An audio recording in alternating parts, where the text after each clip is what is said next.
लामो समयदेखि तपाईको व्यवसायको आयकर तथा भ्याट रकम नबुझाएको कारणले तपाईलाई लाग्ने लाखौंको जरिवाना अथवा फाइनको छुट सुविधा आएको कुरा त थाहा पाउनुभयो।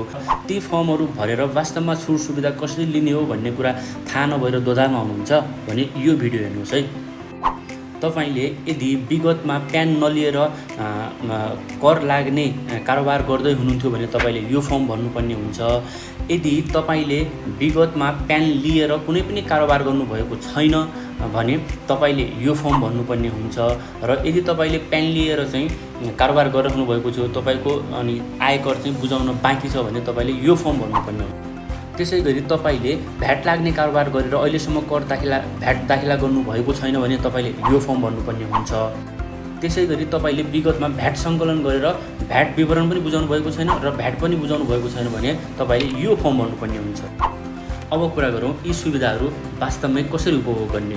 अब तपाईले सर्वप्रथम त आफ्नो व्यवसायको यदि लेखा परीक्षण गर्नुपर्ने छ र लेखा परीक्षण बिना पनि विवरणहरू पेश गर्नुपर्ने छ भने सर्वप्रथम तपाईले आईआरटी को वेबसाइटमा गएर लेखा परीक्षण गरेका अडिट रिपोर्टहरू र विभिन्न आय विवरणहरू चाहिँ पेश गर्नु पर्यो।